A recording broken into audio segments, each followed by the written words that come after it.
நீங்க இதை விட்டு அதை விட்டு மறைக்காதீங்க. நான் என்ன கேட்கிறேன், நீங்க என்ன கேட்கறது? கூட்டத்துக்கு போறதுக்கும் இந்த இதுக்கு முன்னாடி போகாத முதல்வர் இப்ப போறாரு அப்படின்றதுதான் கேள்விங்க. யாரும் இப்ப போனா எப்ப போனா என்ன கட்ட பொண்டாட்டிட்ட எப்ப போய் படுத்தா என்னடா என்ன பேசுறீங்க?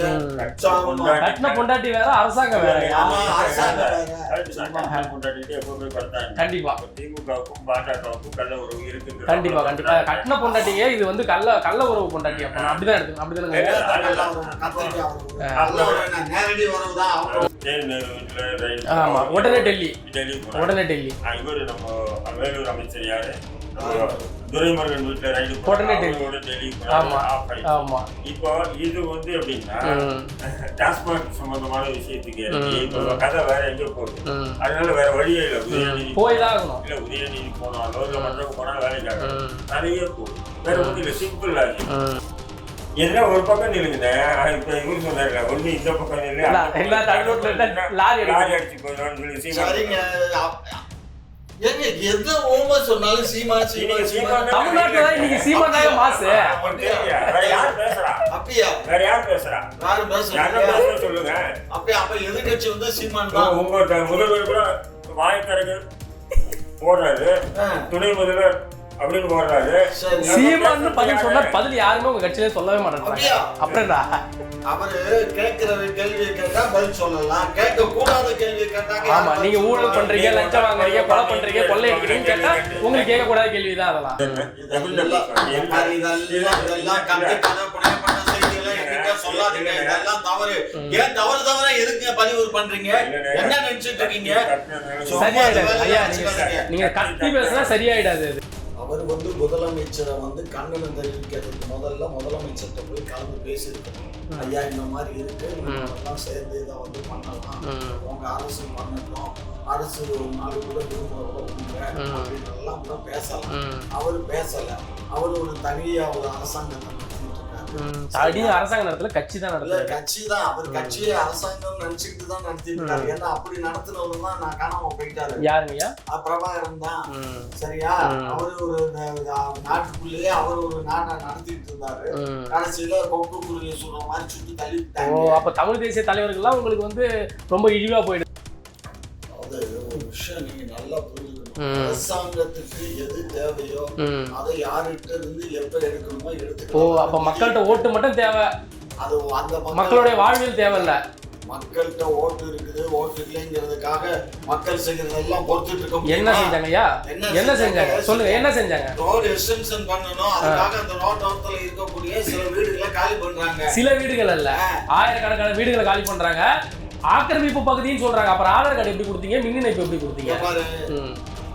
ஆதார் கார்டு கொடுத்தா என்ன, மின் இணைப்பு கொடுத்த ஒருத்தவங்க ஒரு வீட்டில் வாழ்ந்தாங்கன்னா அது அந்த வீடு வந்து அந்த இடத்துக்கு கொடுத்துருவாங்க. ஆதார் கார்டு கொடுப்பாங்க, ஓட்டர் ஐடி கொடுப்பாங்க, ரேஷன் கார்டு கொடுப்பாங்க, காசு கொடுத்தா எல்லாமே கொடுத்துருவாங்க. அதை எல்லாமே கொடுத்துருவாங்க. அது எந்த அரசு கொடுத்துச்சுன்னு திமுக அரசு அப்படின்னு எவன் சொன்னா? இதாண்டா சொல்றேன், எவன்டா சொன்னா? உலகமே சொல்லிட்டு தான் இருக்கு. உலகம் சொல்லுண்டா, உலகம் பூரா பைத்தியக்காரன் இருந்தா நானும் பைத்தியக்காரனா இருக்கணுமா? குக்கு செய்தி நேயர்களுக்கு வணக்கம்.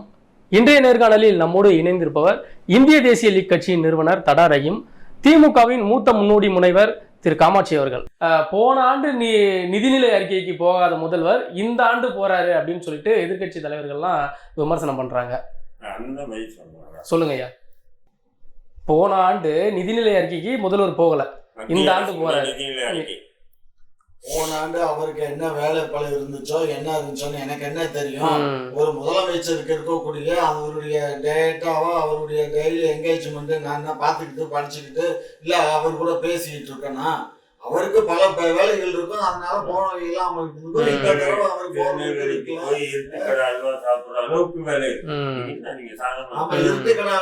அல்வா சாப்பிட்டதுல உங்களுக்கு எங்கன பட்டுச்சு இல்ல இப்ப தம்பியை காப்பாத்துறதுக்கும் இடி ரைடு வர்றதுக்காக போய் அங்க பணியணும் அப்படின்ற மாதிரி விமர்சனங்கள். அதுக்குதான் நான் சொன்னேன், அதுக்குதான் என்ன சொல்றேன், அது அவருடைய வாயால சொன்னா அழகா இருக்கும். அது நம்ம வாயாலே வர வச்சிடறாரு ஐயா. இல்ல நான் என்ன சொல்றேன், இன்னைக்கு வந்து பாத்தீங்கன்னு சொன்னா சாதாரணமானது இல்லைங்க.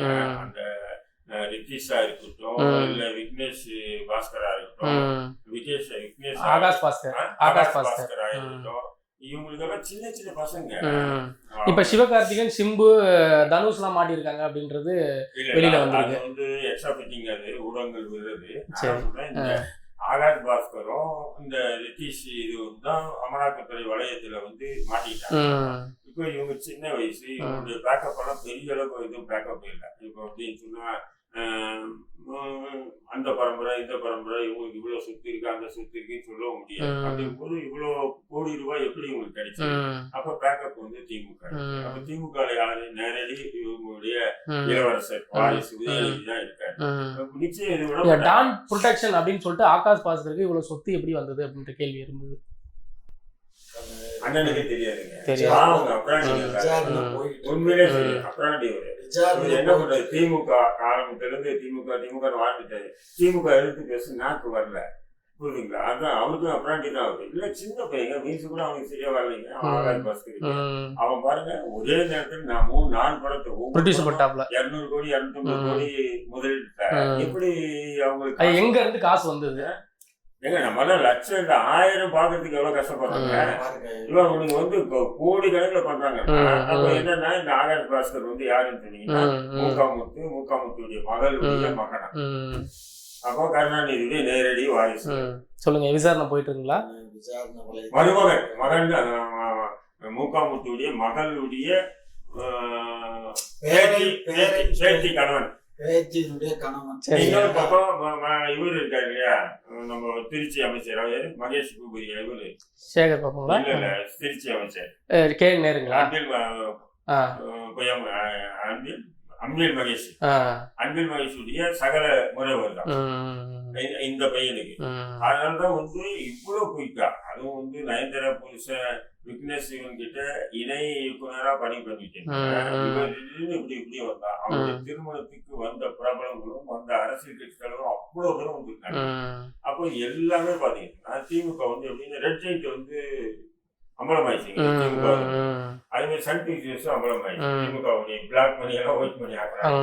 அப்போ என்ன பண்றாங்கன்னா 2 கோட்டை அழிச்சிட்டு ஒரு கோடு போடும் டான் போட்டு டான் பிக்சர்ஸ் எப்படிங்க வந்தது? டான் பிக்சர்ஸ் எப்படி வந்தது அப்படின்ற விளக்கம் கேட்கறாங்க. இவ்வளவு பணம் எவ்வளவு எப்படி வந்தது? நான் சொல்றது ஒண்ணே சொல்லுங்க. இப்ப ஈடினுடைய ரைடுல இருக்கு. சரி, ரைடு முடியட்டும். சரி, அதிகாரப்பூர்வமா ஈடி ரிப்போர்ட் கொடுக்கட்டும். சரி, அதுக்கப்புறம் இவங்க அந்த வேகத்தை, அந்த ஈடி அதிகாரியுடைய வேகத்தை, ஐடி அதிகாரியுடைய வேகத்தை குறைக்கிறதுதான் இப்போ நிதி ஆயோக் கூட்டத்துக்கு ஐயா போறாரு. எல்லா வேலையை விட்டுட்டு போறாரு. அதான் நான் கேட்ட கேள்வி. நீங்க இதை விட்டு அதை விட்டு மறைக்காதீங்க. நான் என்ன கேட்கிறேன், நீங்க என்ன கேட்கறது? கூட்டத்துக்கு போறதுக்கும் இந்த இதுக்கு முன்னாடி போகாத முதல்வர் இப்ப போறாரு அப்படின்றதுதான் கேள்விங்க. யாரா இப்ப போனா எப்ப போனா என்ன கட்டின பொண்டாட்டிட்ட எப்ப போய் படுத்தா என்னடா என்ன பேசுறீங்க? கட்டின பொண்டாட்டி வேற, அரசாங்கம் வேற. பொண்டாட்டிட்டு எப்ப போய் படுத்தாங்க? கண்டிப்பா திமுகவுக்கும் பாஜகவுக்கும் கள்ள உறவு இருக்கு. கண்டிப்பா கண்டிப்பா. கட்டின பொண்டாட்டிங்க இது வந்து கள்ள உறவு பொண்டாட்டி. அப்ப அப்படிதான் எடுத்து அப்படிதானுங்க. நேரடி உறவுதான். அவங்க ஒன்றிய அரசு, நாங்க மாநில அரசு. ஒன்றிய அரசு நாங்க எப்ப வேணாலும் மாநில அரசு போய் பார்ப்போம். இல்ல நாங்க தான் தீவிரமா எதிர்க்கிறோம். பிஜேபி காலூன்ற விட மாட்டோம். எதிர்க்கிறோம் வந்து கொள்கை மக்களை ஏமாத்திருக்கு. ஒன்றிய அரசு செய்யக்கூடியதெல்லாம் நாங்க ஏத்துக்கோன்னு சொல்ல இயலாது. ஊழல் பண்ற விஷயத்துல அது மசரும் இல்ல. ஒன்றிய அரசு ஊழல் பண்ண நாங்க கண்டிப்பா நாங்க ஊழல் பண்றோம்னு சொன்னா அது தவறு. 2 பேருமே அப்படி அனசரணையா போயிடுவீங்க. உடனே டெல்லி. இவரு நம்ம வேலூர் அமைச்சர் யாரு, துரைமுருகன் வீட்டுல ரைடு உடனே டெல்லி. ஆமா. இப்போ இது வந்து எப்படின்னா டாஸ்மாக் சம்பந்தமான விஷயத்துக்கு இப்ப கதை வேற எங்க போகுது. அதனால வேற வழியே இல்ல, உதயநிதி போய்தான் ஆகணும். இல்ல உதயநிதி போனாலோ இல்ல மற்றவங்க போனா வேலைக்காக கதையே போகுது. வேற ஒண்ணு இல்ல, சிம்பிள் லாஜிக். இதுக்கு ஒரு காரணம் வேணும். கள்ள கூட்டணி வேற சொல்லுவாங்க. இல்ல அதான் இதுக்கு ஒரு காரணம் வேணும். நிதி ஆயோக் இதுக்கு வந்து கலந்துக்கிட்டாங்க. இதுதான் எதிர்கட்சி தலைவர் கேட்கிறாரு. ஒரு விஷயம் நல்லா புரிஞ்சுக்கோ. இன்னைக்கு ஸ்டாலின் அவர்கள் வந்து டெல்லிக்கு போனா ம், இங்க இருந்து பிளைட்ல ஏறி டெல்லியில இறங்கி அவர் எங்க போறாரு, எங்க தங்குறாரு, யாரெல்லாம் சந்திக்கிறாங்க, யார் கூட எல்லாம் பேசுறாருங்கிறத முதற்கொண்டு எல்லாம் ஊடகங்களுக்கு தெரியும். சரி. எந்த மயிரும் அங்க ரகசிய மயிரெல்லாம் கிடையாது, ம், புரிஞ்சுக்கோ. ம், எல்லாம் வெளிப்படையா தான் நடக்கும், ம், புரிஞ்சுக்கோங்க. ம், ஆகையினால இவரு போய் உள்துறையவோ அல்லது பிஎம்ஐயோ சந்திக்க போறது இல்ல. ம், அப்படி சந்திச்சாதான் எதுக்காக சந்திக்கிறோம், என்ன ஏதுங்கிறத சொல்லிட்டு தான் போய் சந்திப்பாங்க. ம், சும்மா போய் எல்லாம் சந்திக்க முடியாது. ம். தமிழ்நாட்டுடைய வளர்ச்சிக்காக நிதியை கொஞ்சம் ஓவரா கொடுங்க. கேட்கறதுக்கு ஆமா, போறாரு. போறாங்க. அங்க போய் பேசுறது, அதெல்லாம் அங்க போய் பேசுறது ம். பாருங்க, அதெல்லாம் டைம் அப்பாயின்மெண்ட் எல்லாம் வாங்கிட்டாங்க. அதாவது எடப்பாடி பழனிசாமி போறதுங்கிறது வேற. ம், திமுகல இருக்கக்கூடிய ஒரு முதலமைச்சர் போறாருன்னா சட்டபூர்வமா அவங்களுக்கு இங்க இருக்கக்கூடிய அப்பாயின்மெண்ட் வாங்காம போக இயலாது. நீட்டா அவங்க கவர்மெண்ட் மூலியமா இந்த கவர்மெண்ட் கல்வி தான் வாங்கணும். அப்பாயின்மெண்ட் வாங்காம போக முடியுமா? யாரா கண்டிப்பா appointment. அப்பாயின்மெண்ட் வாங்கிட்டு தான் போவாங்க. அந்த அப்பாயின்மெண்ட் வாங்குறாங்கன்னா எதுக்கு? தமிழக அரசினுடைய வளர்ச்சிக்காகவோ தமிழ்நாட்டினுடைய வளர்ச்சிக்காகவோ அல்ல. ம். அவங்களோட குடும்ப நலனுக்காக. உங்களுக்கு கொடுக்க வேண்டியது நாங்க மாசம் மாசம் கரெக்டா பாரு, இதெல்லாம் கட்டு கதை புனையப்பட்ட செய்திகளை என்கிட்ட சொல்லாதீங்க. இதெல்லாம் தவறு. ஏன் தவறு எதுக்கு பதிவு பண்றீங்க? என்ன நினைச்சிட்டு இருக்கீங்க? சரியாயிடாது ஐயா, நீங்க கத்தி பேசினா சரியாயிடாது. நீங்க நீண்ட காலமா ஒரு அரசியல் இருக்கீங்கல்ல.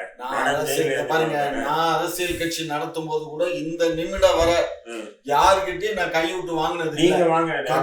திமுக வாங்கிக்கிட்டு இருக்கு அப்படின்னு அதிகாரப்பூர்வமா பாருங்க. கட்சிக்கு நன்கொடையாவோ அல்லது நான் தேர்தலில் ஆதரவு கொடுக்கறதுக்காக ஒரு முறை ஜெயலலிதா அம்மா எனக்கு பணம் கொடுத்து அனுப்பிச்சதை திருப்பி அனுப்பிச்சேன். அதுக்கு விட்னஸ் எங்க ஆபீஸ்ல அன்னைக்கு 45 பேர் செயற்குழு உறுப்பினர்கள் இருக்கும்போது தான் அந்த பணம் வந்தது. அந்த பணம் வாங்குறதா நம்ம கூட்டணியில போய் சீட்டு வாங்குறதா, எல்லாருமே சீட்டு தான் வேணும், பணம் வேணாம்னாங்க. வந்த கார்ல திருப்பி அனுப்பிச்சு வச்சோம் அந்த பணத்தை. சோ அப்படி எல்லாம் 3 சீ அனுப்பிச்சோம்னு சொன்னாங்க அப்பவே. சோ ஆகையினால நான் திருப்பி அனுப்பிச்சேன். திரும்ப அதுக்கப்புறம் நான் திரும்ப என்ன பண்ணேன், சட்டமன்ற தேர்தலில் 2001 நான் 1,28,00,000 ரூபாய் நான் செலவு பண்ணேன். திரும்ப தரேன்னு சொன்னாங்க மேடம். அது எனக்கு இது வந்து சேரவே இல்லை அந்த பணம். அதுக்கப்புறம் ஆட்சி அமைக்கிறதுக்கு மட்டும் என்னை கூப்பிட்டாங்க. ஆட்சி அமைச்சதுக்கு அப்புறம் அந்த பணம் வரலைன்னு போன் போட்டா கூட போனை எடுத்து கொடுத்துட்டோம் வச்சுட்டோம், யார்கிட்ட கொடுத்துருக்கோன்னு கூட சொல்றதுக்கு இயலல. நானும் அதோட போய் தொலைதுன்னு. ஐயா, உங்க மேல நம்பிக்கை இருக்குங்கய்யா. எதுக்கு சொல்றேன்னா, நான் வந்து அந்த அளவுக்கு தான் ஜெனியூனா இருந்திருக்கேன் தவிர யாருகிட்டையும் கைவிட்டு வாங்கல. என்ன மாதிரி எல்லாம் இருப்பாங்கன்னு நான் நினைச்சிட்டு இருக்கேன். இல்ல, அப்ப திமுகவுக்கு நம்ம எடுத்து பேசக்கூடாது இல்ல. அதை நான் என்ன மாதிரி இருப்பாங்கன்னு நான் நினைக்கிறேன். அதுல என்ன தப்பு இருக்கு? என்னை பொறுத்த மட்டும் நேர்மையா இருக்கு. அதே மாதிரி எங்க நான் சார்ந்து இருக்கக்கூடிய திராவிட முன்னேற்ற கழகம் நேர்மையா இருக்குன்னு நான் நினைக்கிறேன். 4 ஆண்டுல இன்னுமே கண்டுபிடிக்கல. கண்டுபிடிக்க வேண்டிய அவசியம் இல்ல. ஏன்னா மக்கள் வந்து என்ன நினைக்கிறாங்கிறத 2024 ப்ரூவ் பண்ணாங்க, 2026 ப்ரூவ் பண்ணுவாங்க. அவங்க ப்ரூவ் பண்ணி நாங்க தோல்வி அடைஞ்சாதான் ஓஹோ இந்த அரசு தப்பு பண்ணிருச்சு நான் நினைக்கிறேன். நீங்க தான் ஓட்டுக்கு ஒட்டுமொத்தமா பணம் கொடுத்துறீங்க. பணம் கொடுக்குறோமா, பாயசம் கொடுக்குறோமாங்கிறத பத்தி பிரச்சனை இல்ல. வெற்றி பெறமா இல்லைங்கிறதான் பிரச்சனையே தவிர அதை கொடுத்தோம் இதை கொடுத்தோங்கிற வேலையே இங்க கிடையவே கிடையாது. சும்மா இந்த வாய்க்கு பார்த்தாத பேச்சுக்களை எல்லாம் பேசாதீங்க. அவர் தான் வாய் பிடிச்சதோ மாங்காய் பிடிச்சதோன்னு வாய் பேசுறாரு. அவரு மாதிரி நானும் பேச இயலுமா ஐயா? என்ன நினைச்சிட்டு இருக்கீங்க? இப்போ மே 18 வந்து நாம் தமிழர் கட்சி வந்து இன அழிப்பு மாநாடு போட்டிருந்தாங்க. அந்த மாநாடும் பொழுது முதல்வர் வந்து இதை அனுசரிக்கல அப்படின்னு சொல்லிட்டு ஒரு கேள்வி எழுப்புறாரு. அவர் வந்து முதலமைச்சரை வந்து கண்டனம் தெரிவிக்கிறதுக்கு முதலமைச்சர்கிட்ட போய் கலந்து பேசியிருக்கணும். ஐயா இந்த மாதிரி இருக்கு, நம்ம எல்லாம் சேர்ந்து இதை வந்து பண்ணலாம், உங்க அரசு பண்ணட்டும், அரசு ஒரு நாளைக்கு கூட விடுமுறை கூட விடுங்க அப்படின்னு எல்லாம் கூட பேசலாம். அவர் பேசல. அவர் ஒரு தனியா ஒரு அரசாங்கத்தை நடத்திட்டு இருக்காரு. அரசாங்க நடத்தல, கட்சி தான் நடத்தல. கட்சி தான். அவர் கட்சியை அரசாங்கம் நினைச்சுக்கிட்டு தான் நடத்திட்டு இருக்காரு. ஏன்னா அப்படி நடத்தினவரு தான் நான் காணாம போயிட்டாரு. யாருங்கய்யா? பிரபாகரன் தான். சரியா? அவரு ஒரு நாட்டுக்குள்ளேயே அவர் ஒரு நாட்டை நடத்திட்டு இருந்தாரு. கடைசியில கொக்கு குருவியை சொல்ற மாதிரி சுட்டு தள்ளிவிட்டாங்க. அப்ப தமிழ் தேசிய தலைவர்கள்லாம் உங்களுக்கு வந்து ரொம்ப இழிவா போயிடுது. இழிவா போகுது இல்லைன்னு நான் சொல்ல வரல. இப்ப மே 18 வந்து கொண்டாடுறீங்களே, மே 18 எதனால கொண்டாடுறீங்க? முள்ளிவாய்க்கால்ல வந்து அன்றைக்கு ஒரே நாளையில 40,000 பேரை சுட்டு கொண்டதுனாலதான். புரிஞ்சதா? ஏன் இந்த பிரச்சனை வந்துச்சு? யார் இந்த பிரச்சனைக்கு? சிங்கள ராணுவம், சிங்களர்கள். சிங்கள ராணுவம் எதுக்காக பிடிச்சிச்சு சொல்லுங்க, சொல்லுங்க. எனக்கு வாயில எப்படிதான் வருது, சொல்லுங்க. என்ன நினைச்சிட்டு இருக்க? ஒரு உள்நாட்டுக்குள்ள இன்னொரு நாடுடைய இதுல நான் தான் தனி நாடுன்னு சொன்னாக்கா, இப்ப நம்ம தமிழ்நாடு இருக்கு, நான் இந்தியாவுல நம்ம ஒரு அங்கமா இருக்கோம், நாங்க தமிழ்நாடு தான். நம்ம கான்ஸ்டிடியூஷன்ல அப்படி இல்ல. நம்ம அந்த கான்ஸ்டிடியூஷன்ல ஒரே கான்ஸ்டிடியூஷன் தான், அங்க ஒண்ணு மாற்று கருத்து இல்ல. எல்லா நாட்டிலயும் உள்நாட்டுக்குள்ள வேற ஒரு கலவரம் பண்ணி இன்னொரு நாடை வந்து எனக்கு தனி நாடு கொடுன்னு கேட்க இயலாது. புரிஞ்சுக்கோ. நம்ம தமிழ்நாடு தனி நாடுன்னு எங்க ஒரு வார்த்தை சொல்ல சொல்லு இந்த முதலமைச்சரையோ அல்லது என்ன போன்றவர்களே வந்து சொல்ல சொல்லு, எங்களுக்கு தமிழ்நாடு தான் வேணும், அதனால ஒரு சைனியத்தை நாங்க உண்டு பண்ணுவோம், நாங்க எல்லா வெப்பன்ஸ் நாங்க வாங்கி வச்சிருப்போம், கள்ளத்தனமா நாங்க அதுல உங்களை சுடுவோம் அப்படின்னா விடுவானா? தனிநாடு மட்டும் கேட்க கூடாது, அடைந்தால் திராவிட நாடு இல்லன்னா சுடுகாடு அப்படி கேட்கலாம். அதெல்லாம் எப்போ அதெல்லாம் நாங்க இதுக்கு வர்றதுக்கு முன்னாடி, அதிகாரத்துக்கு வர்றதுக்கு முன்னாடி, இப்ப இல்ல அந்த வார்த்தை. புரிஞ்சதா? அதே மாதிரி அது சைனா மாறப்ப நாங்க அதெல்லாம் கைவிட்டுட்டோம். கைவிட்டு மத்தியில் கூட்டாட்சி, மாநிலத்தில் சுயாட்சிங்கிற முறைக்கு வந்துட்டோம். இப்ப மாநிலத்துல சுயாட்சி கொடுக்கறதுக்கே வழி இல்ல. ஆனா அங்க வந்து இலங்கையில வந்து தமிழருக்கு சுயாட்சி, மாநில சுயாட்சி கொடுக்கணும்னு சொல்லிதான் அரசாங்கம் சொல்லிச்சு. ஒன்றிய தமிழ்நாட்டினுடைய இந்தியாவினுடைய ஒன்றிய அரசும் அதுக்கு வக்காலத்து வாங்கி கொடுங்கன்னு சொல்லி ஏற்பாடு பண்ணுச்சு. ஆனா இவர் அடைந்தால் தனி தமிழ்நாடு, இல்லை என்றால் சுடுகாடு அப்படின்னு சொல்லிட்டாரு பிரபாகரன் ஐயா அவங்க. ஆகையினாலதான் அந்த பிரச்சனை நடந்துச்சு. அதனால அந்த முள்ளிவாய்க்கால் படுகொலைக்கும் தமிழர்களுக்கும் முடிச்சு போட்டு பேசி உங்க காலத்தையும் நேரத்தையும் வீணாக்குறத விட மக்களுக்கு என்ன அதிகாரப்பூர்வமா செய்யணும் அப்படிங்கிறத பாருங்க. இந்த சப்ஜெக்ட மாத்துங்க, அவங்க பேசுறது போகணும். உண்மையில வந்து வன்மத்தின் உச்சத்துல பேசுறாங்க. திமுக மட்டும் இல்ல, இவரும் அதே மாதிரி பேசுறாங்க. அந்த விஷயங்கள் தவிர்த்துக்கு நல்லது. ஏற்படுனா ஒரு தமிழர்களுடைய இன அழிவுக்கு உண்டான அந்த நாளை அந்த நாளை வந்து அனுசரிக்கிறது, அந்த நாள் ஒரு துக்ககரமான நாள் அது அப்படின்னு சொல்லிட்டு ஒரு அனுசரிக்கிறது ஒரு மாநில அரசுடைய கடமை. ஏன்னா தமிழ்நாட்டுல ஆந்திரால போய் கேட்க முடியும், இல்ல கேரளால போய் கேட்க முடியும். தமிழ்நாட்டினுடைய முதல்வர் ஏன் இதுவரையும் அனுசரிக்கல? ஒரு ஒரு ஒரு இரங்கல் தகவல் கூட ஏன் இதுலயும் அவர் வந்து ஒரு இதுவா பண்ண? தமிழர் ஓட்டு மட்டும் வேணும், ஓட்டு மட்டும் வேணும் வேணாம்னு சொல்றேன் அப்படின்னு. தமிழர்களுடைய தலைவர் தான் தமிழன் தான் ஓட்டு போடுவான், இலங்கை தமிழன் ஓட்டு போட மாட்டான். ரெண்டாவது வந்து தடை செய்யப்பட்ட இயக்கம் விடுதலை புலிகள் தடை செய்யப்பட்ட இயக்கம். அப்படி இருக்கும்போது ஒரு தேசத்தினுடைய ஒரு மாநிலத்தினுடைய ஒரு முதலமைச்சர் எப்படி அதை பத்தி பேசுவாரு? எங்களுக்கு ஆசை இருக்கு, அதிகமா இருக்கு. சீமான் அவர்களுக்கு காட்டிலும் அதிகமான ஆசையும் இருக்கு. எங்களுக்கு அதிகமான சட்டமன்றத்துக்கு வர வைத்து சட்டமன்றத்துக்குள்ள கட்டுப்பிடிச்சது இது வந்து சட்டத்துக்கு உட்பட்டதா? இதெல்லாம் எங்களுக்கு இங்க பாருங்க, கேட்கிற கேள்விக்கு பதில் சொல்லுங்க. கேட்கிற கேள்விக்கு நான் சொல்றேன், இதெல்லாம் வந்து எங்களுக்கு வந்து ஏற்புடையதுதான். ஆனா ஒன்றிய அரசு இந்த ரிலீஸ் பண்ணிட்டாங்கன்னு வச்சுக்கோ, நாங்க எல்லா சகஜமான வாழ்க்கைக்கு அவரு ரிலீஸ் பண்ணினாங்க. தனிநாடு ஈழம் தனியா போறோம்னு சொல்லி ஒரு முதல்வர் அறிக்கை கொடுக்கலன்னு சொல்றீங்க. அந்த மே 18 அன்னைக்கு ஒரு இரங்கல் கூட்டம் கூட திமுக ஒரு கண்டன அறிக்கை கூட கொடுக்கலையே அப்படின்னு கேக்குறாரு. பண்ண வேணும், நீங்க எதுக்கு எதிர்பார்க்கறீங்க? தமிழ்நாடு முதல்வருங்கய்யா, தமிழர்களுக்கான முதல்வர் அப்படி எல்லாம் செய்ய இயலாது. ஏன்னா அப்படி பண்ணணும்னு வச்சுக்க, ஒன்றிய அரசு ஏற்கனவே எங்களை 2 முறை வந்து டிஸ்மிஸ் பண்ணிருக்கு. இப்ப 3வது இது வந்து விடுதலை புலிகளுக்கு மறுபடியும் சப்போர்ட் பண்றாங்க திராவிட முன்னேற்ற கழகம். அப்ப பாராளுமன்ற உறுப்பினரா இருக்க திருமாவளவன் அதை அனுசரிக்கிறாரு. உங்க கூட்டணி கட்சியில உள்ள தமிழக வாழ்வுரிமை கட்சியுடைய வேல்முருகன் அனுசரிக்கிறாரு. நீங்க ஒரு விஷயம் புரிஞ்சுக்க, ஒரு பழமொழி சொல்லுவாங்க, இந்த பொண்ணு சொல்லும், ஒரு கரகாட்டக்காரன் படத்துல இந்த காமெடி ஆக்ட் பண்ணுவாங்க.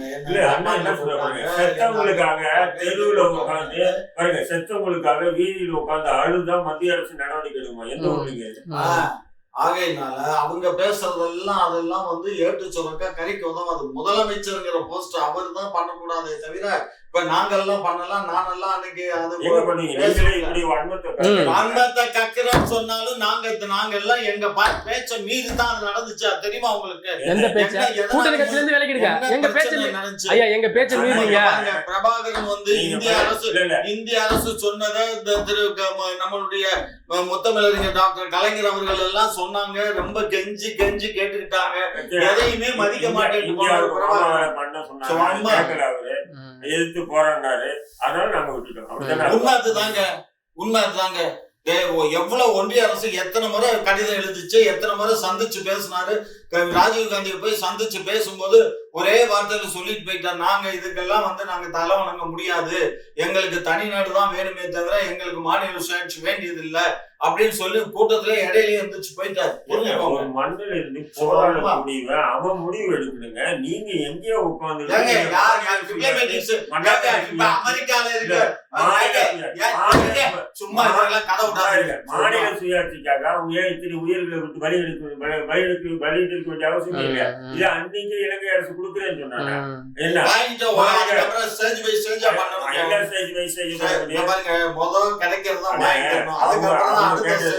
ஈழம் தனிநாடு கோரிதான் அவங்க போராட்டம் விடுதலை புலிகள் ஆரம்பிச்சாங்க. இந்த தனி ஈழத்துக்கு கேட்டு எத்தனை இயக்கங்கள் இலங்கையில இருந்துச்சு. கடைசியில என்ன ஆச்சு? எல்லா இயக்கங்களையும் எல்லாம் துப்பாக்கிக்கு இரையாக்கிட்டு ஒரே இயக்கம் தான் நின்றுச்சு. அதெல்லாம் பேசுறதுக்கு முடியல. உங்க கூட்டணி கட்சி தான் என்ன பண்ணுங்க? உங்களுக்கு தெரியாத ஒண்ணுமே இல்லதான். மனசாட்சி தான் நீங்க பேசுறீங்க. மனசாட்சி விட்டு பேசல. நான் என்ன சொல்றேன், அந்த நாள்ல ஒரு மூலையில உட்கார்ந்து அழுகையை வெளிப்படுத்துறதுக்கு உண்டான ஒரு இரங்கல் அறிக்கை கூட முதல்வர் சார்பா வரலையா தான். ஆனாலும் அந்த நாள்ல ஒரு சந்தோஷமா இருக்கான்னு சொன்னா அவன் இந்த மனித பிறவிக்கு எதிரான அப்பாற்பட்டவர் இல்லையா? அன்னைக்கும் சரி இன்னைக்கும் சரி சொல்றேன். அந்த நாள கடந்து போறவங்க மறந்து கடந்து போறவங்க ஏன்னு சொன்னா அந்த ஒரு இனத்தினுடைய விடுதலைக்கு அதுல சில முரண்பாடுகள் இருக்கு. இப்ப சொல்ற மாதிரி நிறைய அமைப்புகள் இருந்து எல்லாரும் ஆயிடுச்சாரு, அவர் வந்தாரு, அதெல்லாம் உண்மைதான் இல்லைன்னு சொல்லல. ஆனாலும் அவங்களுடைய கொள்கையில் கடைசி வரை அவங்க பின்வாங்கவே இல்லை.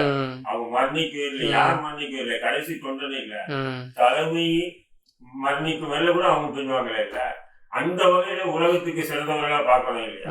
அப்படிங்கும்போது அந்த நாள்ல லட்சக்கணக்கான மக்கள் அந்த இடத்துல படுகொலை செய்யப்பட்டிருக்காங்க. ஒரு இனப்படுகொலை. அந்த இனப்படுகொலையை கண்டித்து அறிக்கை கூட வெளியிடாத வக்கற்ற அரசுகள் தமிழ்நாட்டை ஆளுவதா என்று சீமான் கேள்வி எழுப்பது என்ன தவறு? அவரை எப்படியாவது விடுதலை புலிகளை வச்சுட்டு அவர் அரசியல் பண்ணி அவரை விடுங்க, நீங்க எடுத்து பண்ணுங்க. அவர் வேணா அரசியல் பண்ணட்டும், திரள் நிதி வசூல் பண்ணட்டும், எப்படி வேணாலும் பண்ணட்டும். கலைஞர் திரள் நிதி திரட்டலீங்களா? கலைஞர் பண்ணலீங்களா? நாங்க திரள் நிதி கிடையாது. உண்டியல் எழுந்தோம். அதுதான் இப்ப நாம் தமிழரும் பண்றாங்க. எங்க உண்டியல் கொடுத்தாங்க, எங்க மடிப்பிச்ச கேட்டாங்க சொல்லு. அதெல்லாம் கூட்டத்துல போய் முன்னாடிலாம் துண்டு அப்படி போட்டு இப்படி குளிக்கிட்டே போவோம். 10 ரூபாய் சென்னை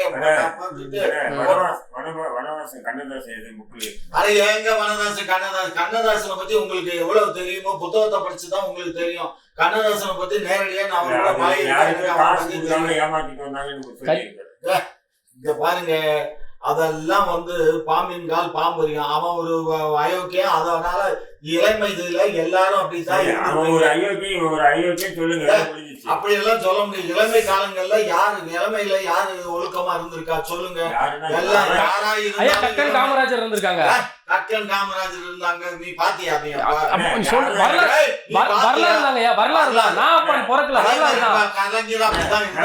நீங்க பாத்தீங்களா? பொய்யான தகவலை கண்ணதாசன் பதிவு பண்ணிருக்காங்க. அவங்களுக்குள்ள பிடிக்காதனால என்ன இருந்தீங்க? நீங்க சொன்னீங்க ஒழுக்கம். அது ஆமாங்க. தனி மனித ஒழுக்கங்கிறது ரொம்ப முக்கியங்க. ஒவ்வொரு மனிதனுக்கும் தனி மனித ஒழுக்கம். கலைஞர்கிட்ட இல்ல. இளமையில சில பேர் பொறுக்கி இருக்கலாம். அதுல கண்ணதாசன் பொறுக்கி இருப்பாரு. அதுக்கு காட்டி கொடுத்துருவான்னு சொல்லி இவர் பேரையும் சேர்த்துட்டாரு. இருந்தாலும் புரிஞ்சுக்கோங்க, அதெல்லாம் விவரமான ஆளுங்க. கண்ணதாசன் செட்டி விட்ட ஆள் இல்ல, நாட்டுக்கோட்டை நகரத்தார் இல்ல. அவர் எங்கடா நம்மளை காட்டி கொடுத்துருவாருன்னு இவங்க கூட இருக்கா யாருக்கா ஒருத்தர் இழுக்கணும்ங்கிறதுக்கா பேர் இழுத்து விட்டாரு. ஆமா சார், சத்திய பிரமாணம் அப்படிதான் சார். இதெல்லாம் அன்னைக்கு கலைஞர் வேணும்னா எதை வேணாலும் பண்ணிருக்கலாங்க. அன்னைக்கு அவரு அவ்வளவு அருமையான அன்னைக்கு கதை வசனம் எழுதி உட்கார்ந்து இருந்தாரு. வேண்டாம் வேண்டாம் வேண்டாங்க வேண்டாம். அடுத்தது போயா, இவருக்கு வேலையே இல்ல. இதேதான் வேலை. பொம்பளைகளை பத்தி பேசுறது. யாரு யாரு பேசுறா? இப்ப யாரு பேசுறா? பொம்பளை பத்தி யாரு? பொம்பளை பத்தி யாரும் பேசல. அப்புறம் அது நாங்க தமிழ்நாடு நாடுதான் இல்ல சென்று மணக்குதாங்கிறத 26 தேர்தல் பாத்துக்கிடலாம். அதான் 26லயும் நாங்க தான், 30லயும் நாங்க தான், 31லயும் நாங்க தான், 36லயும் நாங்க தான் அப்படின்றாரு முதல்வர். கடவுள் எல்லாரும் காட்டுறதுக்கு உரிமை இருக்கு. முன்னாள் ஜனாதிபதி அப்துல் கலாம் கனவு காணுங்கள். கனவு காண்றதுக்கு எல்லாருக்கும் தூங்கிக்கிட்டும் காணலாம், விழிச்சுக்கிட்டு காணலாம். விஜய் கூட கனவு காண்றாரு அந்த மாதிரி ஆட்சி முதல்வர் ஆகிடுவார். ஆரம்பிச்சு முதல்வர் ஆகணும், அது எல்லாரும் கனவு காண்றதுக்கு. ஐயா கனவுன்னு சொல்றாரு 2026 31 36. இங்க பாருங்க, விமர்சனம் பண்றதுக்கு உங்களுக்கு உரிமை இருக்கு, நாங்க சொல்றதுக்கு எங்களுக்கு உரிமை இருக்கு. சொல்றது ஒரு அளவா சொல்றோம், நாங்க சொல்றோம், நீங்க விமர்சனம் பண்றீங்க. வரக்கூடிய 2026 தேர்தல்ல யார் கெலிக்கிறாங்கிறத பாருங்க, அன்றைக்கு அதுக்கப்புறம் பேசுங்க. இந்த 4 ஆண்டுலயே மக்கள் உங்க ஆட்சியை பார்த்துட்டாங்க, எப்படி புறந்தள்ளலாம் அப்படின்றத இன்னைக்கு பாருங்க. அழகா ஆமா, சுமார் ஒரு 3000 வீடுகள், ஒரு 350-400 வீடுகள் இடிக்கப்படும். இது 2008 இதே திமுக அரசு மக்களுக்கு பட்டா கொடுத்துருக்கு. ஆனா 50 ஆண்டு அந்த அங்கேயே வசிச்சிருக்காங்க. 50 ஆண்டா வந்து அங்கேதான் வசதி. ஏன்னா இப்போ வந்து இவங்க வந்து அந்த காசா கிரவுண்ட் அங்க கட்டுறான், அவங்களுக்கு வந்து ரோடு வாகனம் வசதி. ஏன்னா காசா கிரவுண்ட் வந்து அவங்க வந்து மல்டி மில்லியனர்கள், எப்படி குறைஞ்சது 1 கோடி 2 கோடிக்கு தான் பிளாட்டை வாங்க முடியும். அப்போ 1-2 கோடி பிளாட் வாங்குறவங்க வந்து ரோடு வந்து டிராபிக்கா அப்படி போறதுக்கு விரும்ப மாட்டாங்க. அதுக்காகவே அந்த அழகாபுரத்து ரோட விரிவுபடுத்துறேன்னு இன்னைக்கு வந்து அத்தனை வீடும் சீமானா அங்க போய் நிக்கிறாரு. ஆனா சீமானுக்கு அனுமதி கொடுக்கலன்னு. இப்ப இதெல்லாம் என்ன அநியாயம் இல்லையா? நீங்க தான் பட்டா கொடுத்தீங்க, அவன் வீடு கட்டினான், அவன் பில்டிங் கட்டி பல தலைமுறை எவனும் அந்த உங்களுக்கு வந்து சர்வசாதாரணமா இருக்குங்க. ஒரு 50 லட்சம் ரூபாய் 20 லட்சம் ரூபாய் 30 லட்சம் ரூபாய் வீடு சர்வசாதாரணமா நீங்க உலகத்தை கொள்ளையடிச்சு போட்டு வச்சிருக்கீங்க. நான் அது வந்து சொல்ல முடியாது. ஆனா அந்த மக்களுக்கு அந்த எளிய மக்களுக்கான 500 குடும்பங்கள் ஒரு 3000 பேருக்கு மேல அங்க வந்து இன்னைக்கு தத்தளிச்சுட்டு இருக்காங்க. யார் சரி நீ என்ன சொல்ற? அது வந்து ஆக்கிரமிக்கப்பட்ட இடம். அரசு கரண்ட் எப்படி யார் கொடுத்தா? வானத்தை குதிச்சிருக்கிய ஓட்டர் ஐடி எப்படி வந்து ஓட்டு போட்டவங்க எம்எல்ஏ ஜெயிச்சிருக்காங்க, ஓட்டர் எப்படி வந்து அது எப்படி ஆக்கிரமிக்கப்பட்ட இடமாகும்?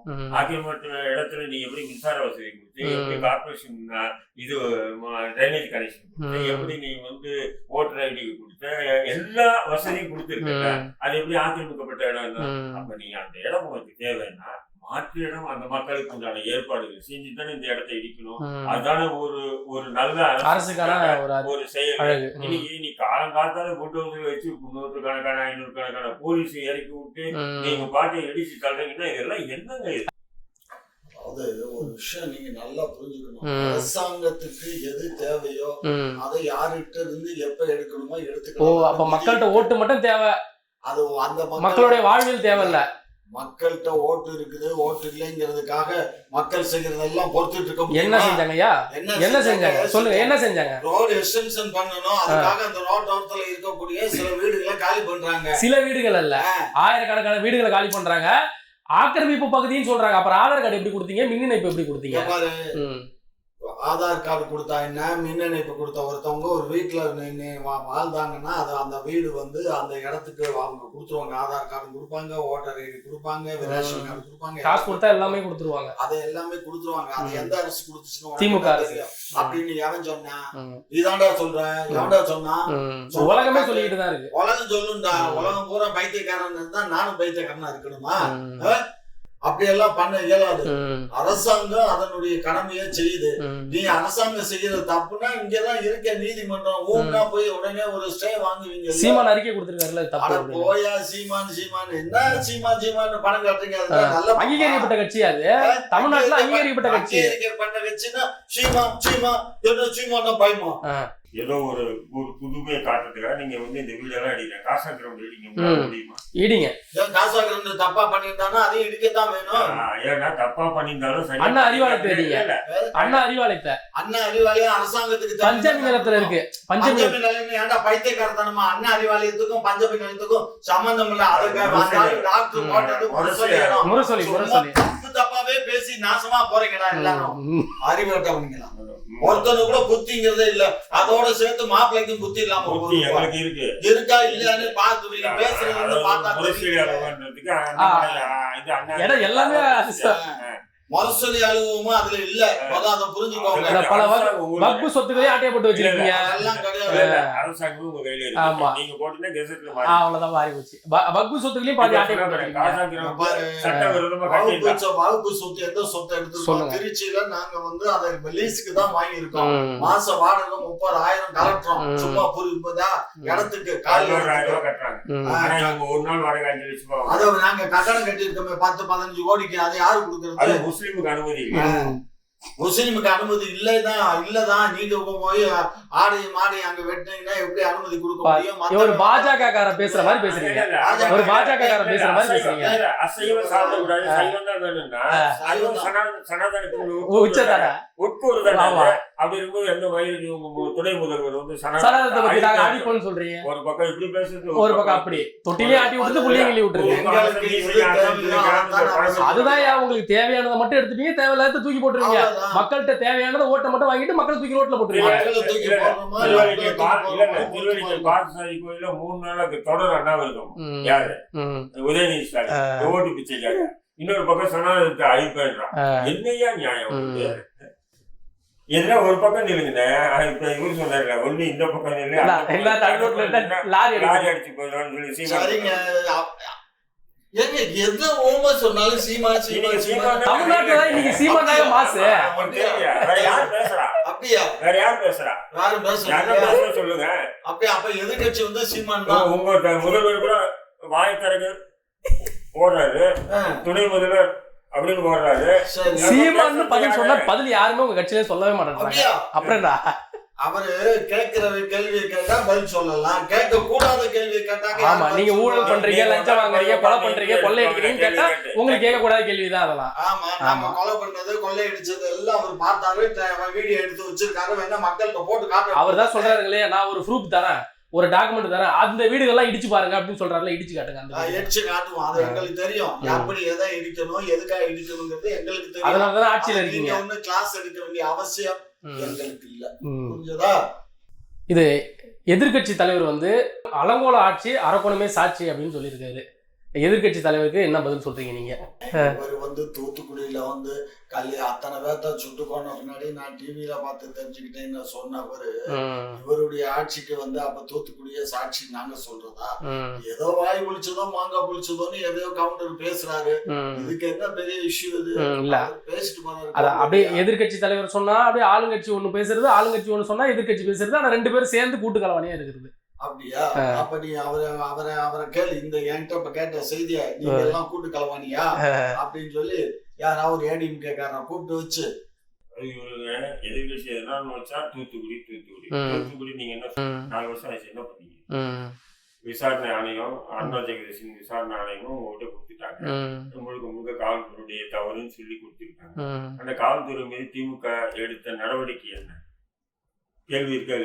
ஏன்னா எதிர்கட்சி தலைவர் எதை குற்றம் சாட்டாலும் இவங்க தூத்துக்குடி தான் மேற்கோள் காட்டிட்டு விவாதத்திலையும் கூட தூத்துக்குடி தான் தொலைக்காட்சி விவாதத்திலும் எடுத்தவொடனே தூத்துக்குடி நாங்க டிவில பார்த்தா தெரிஞ்சுக்கிட்டோம்னு சொல்றாங்க. சொன்னது அதே சொல்லி சரிப்பா, நீங்க ஆட்சிக்கு வர்றதுக்கு முன்னாடி நீங்க வச்ச கோரிக்கை நாங்க வந்த உடனே இதுக்கு யார் குற்றவாளியும் நாங்க நீதியில் முன் நிறுத்தி அவங்க தெரிஞ்சுக்கோ. நீங்க அண்ணா ஜெகதீஷன் அறிக்கையே தெளிவா கொடுங்க, இந்த காரணம்னு சொல்லிட்டாங்க. அதுக்கப்புறமா அவங்களுக்கு ப்ரொமோஷன் கொடுத்து நீங்க அழகுபடுத்துறது தான் திராவிட மாடல் ஆட்சி. அப்படிங்கும்போது எதிர்கட்சி தலைவர் எதை சொன்னாலும் அவங்க முன்னாடி அப்படி பண்ணாங்க. இப்ப இந்த மாதிரி விஷயம் சொன்னா பொள்ளாச்சி வழக்குல நடந்தது. பொள்ளாச்சி வழக்குல அவங்க சிபிஐக்கு மாத்திருக்காங்க, குற்றவாளி பிடிச்சாங்க, உள்ள போட்டாங்க இல்லையா? இப்ப நீ இந்த வழக்குல சிபிஐக்கே கொண்டுட்டு போலீங்களே. இவங்க ஆட்சியில கள்ளக்குறிச்சி இது கள்ளச்சாராய சாவு இருந்து ஆம்ஸ்டாங் வழக்கு கொலை வழக்கு நீங்க வந்து மத்திய சிபிஐ மாத்திடுறாங்க. நீங்க பயப்படுறீங்க. வேங்க வேலுக்கும் அவ்வளவு சீக்கிரம் மாத்தல. எப்படி மாத்துவாங்க? மாத்தவே மாட்டாங்க. மாத்தினா இவங்க மாட்டிவாங்கன்னு பயம் இருக்கு, அச்சம் இருக்கு. அதனால பயம் தாங்க இருக்கு. சும்மா இந்த வேலையெல்லாம் விட்டுக்காதுங்க. சரி, பல்வேறு கேள்விகளுக்கு பதிலளிச்சதுக்கு நன்றி.